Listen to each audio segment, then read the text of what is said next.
Hi, my name is Laura, and you're watching YWAM Perth's Fortnightly News.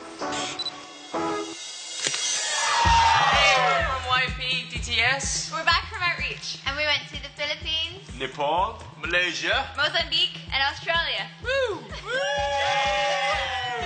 Jemasi Maranam Robiho.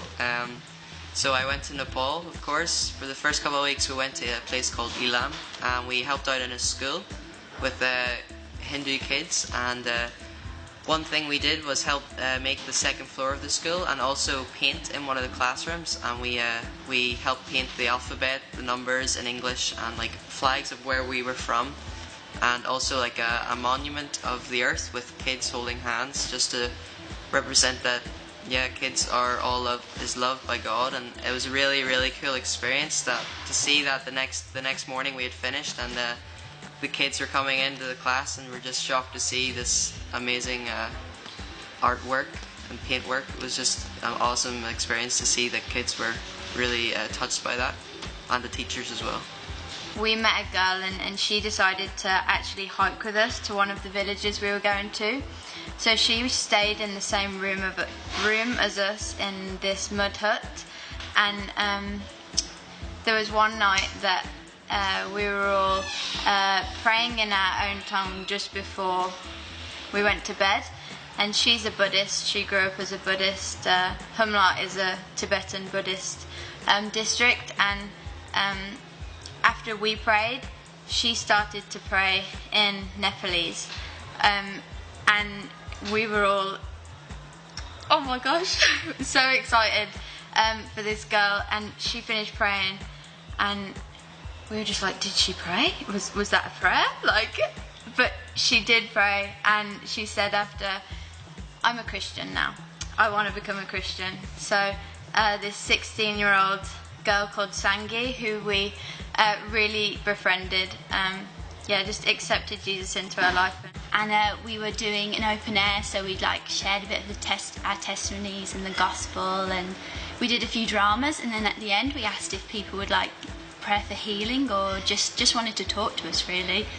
And fortunately we had a translator with us, and this woman came up to us who was a Christian, and she was just saying that she wanted prayer for healing, that she just came up to us, and the translator explained to us that she wanted healing for 14 years of just aches and pains in her body, which actually made me personally a bit nervous, because 14 years of just pain in her body, just constantly. But me and Lauren prayed for her, and it got really just God's spirit was there.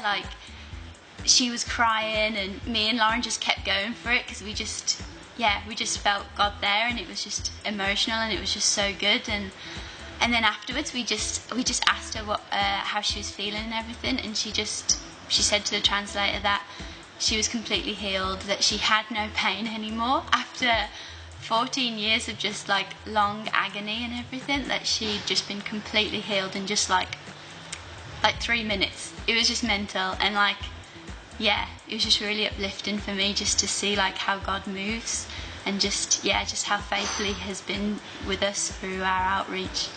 Some of our staff, Alana and Chelsea, traveled down to Busselton to help out with a church camp.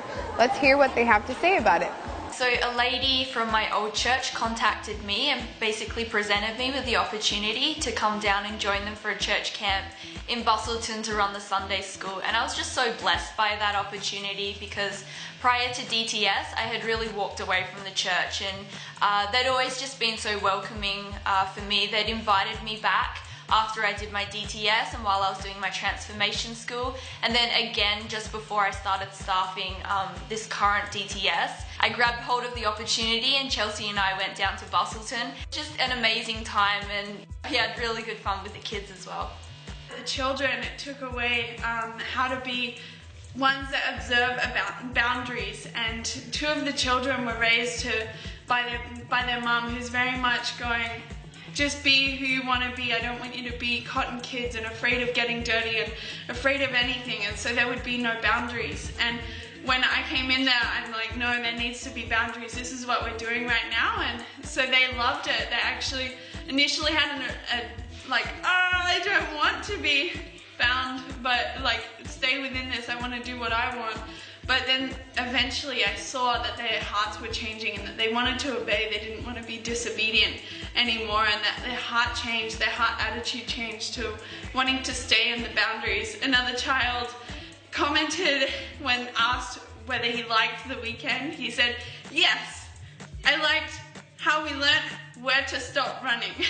And he learned about boundaries even though that wasn't the focus, and that I saw again that God really loves when children stay within boundaries, and He wants to keep them safe, and boundaries are a good thing and they keep us safe. Hey, that's it for now, but stay tuned and stay classy.